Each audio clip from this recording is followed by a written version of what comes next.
What's up, everyone? Time for a review of the third studio album by pop singer, songwriter, and former One Direction member Harry Styles.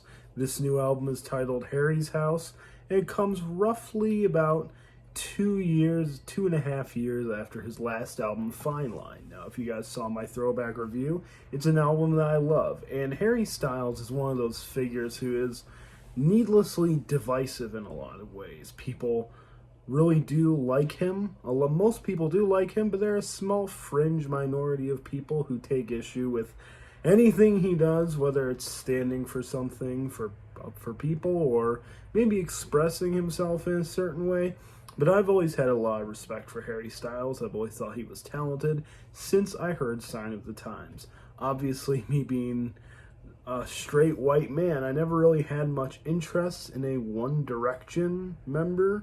You know, so I went back when I had the attitude, oh, it's just girl music. It's just stuff girls like. Until I heard Sign of the Times, and it really did get me. It really just purged my soul. I really had a love for that song.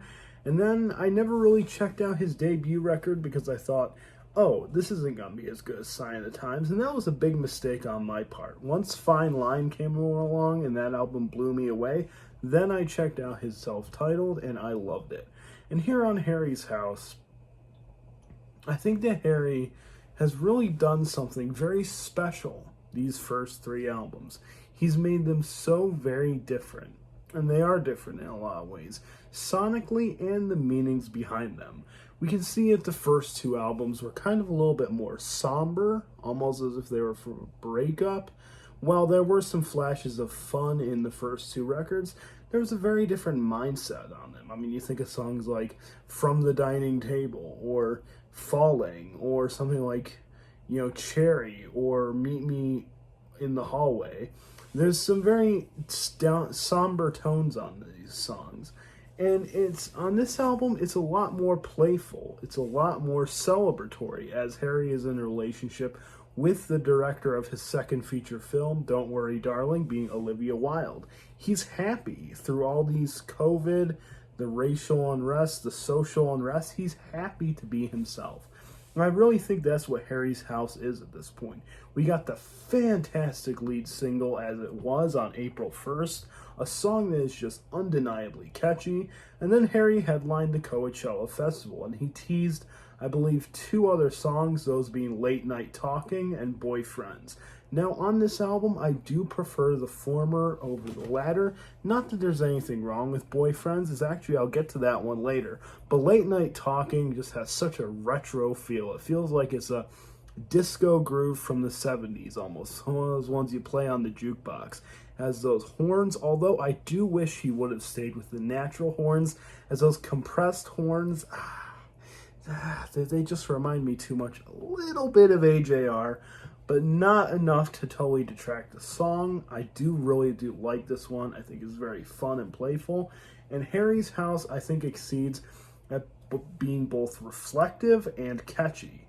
The first 5 tracks on this album are just almost coming at you like one left hook after another. We have music from a sushi restaurant, which continues that retro vibe, has some really cool vocals from Harry. The horn breakdown on the chorus just works so well. I definitely think it's one of the strongest cuts here. Then we go into Late Night Talking, and from that into the song Grapejuice, which is one of the best damn songs on this album.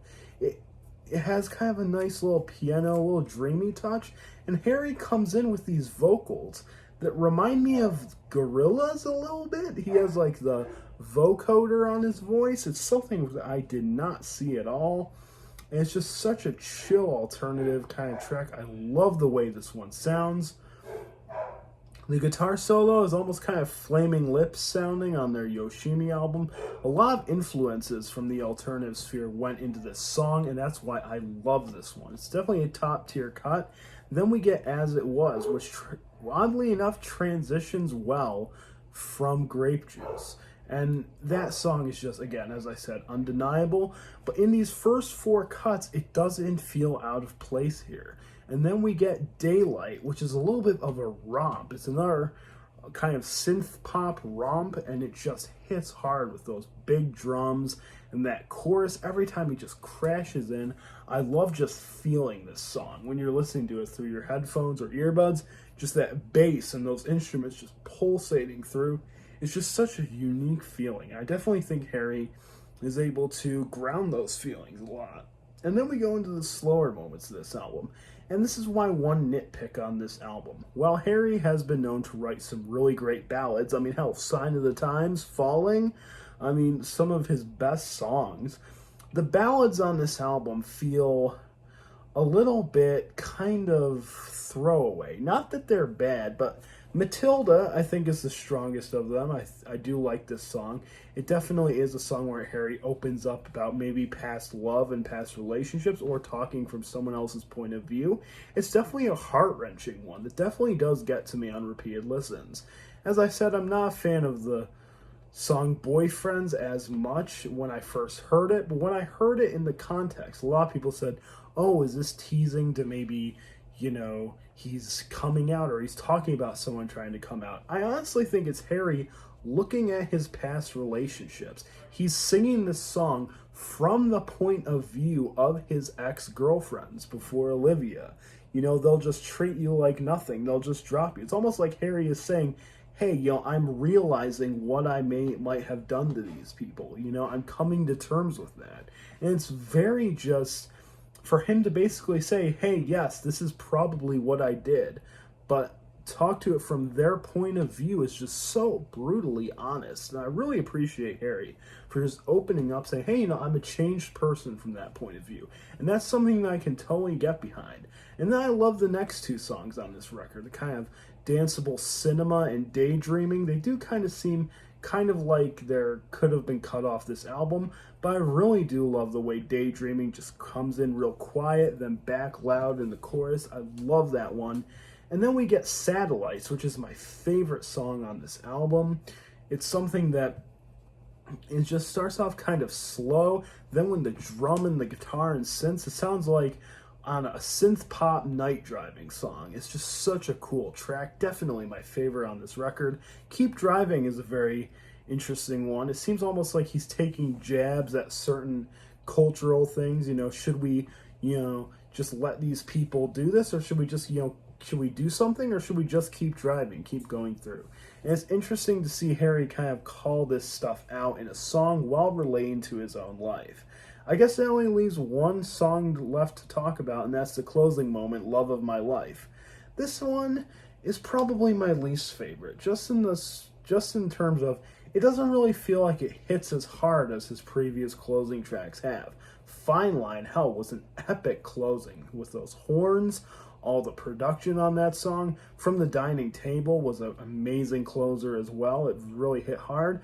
This one, while I can get the sentiment behind it, it doesn't feel as impactful of a closing track to me. Kind of seems like it's something that could have went in the little bit of the slower part of the record. I think Boyfriends would have been a better closer, maybe, as it's more impactful in my opinion. But I mean, I guess it's a song I can listen to and get some enjoyment from. I do really like Harry's voice on this song and on the album as a whole.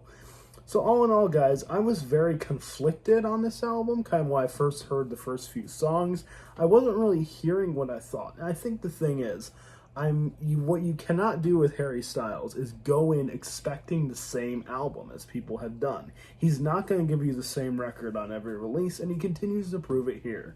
I think he is a very talented singer-songwriter, and I think that he's definitely been growing. It's crazy to think that he's going to be 30 in 2 years. Like, yeah, that's just insane to me. Anyway, guys, let me know what you think of this album. Personally, I love this record. I think it's one of his best. And I'm giving Harry's House by Harry Styles a 4.5 out of 5. Let me know what you guys think of this album in the comment section below. Like, comment, and subscribe, and I'll see you guys in the next one.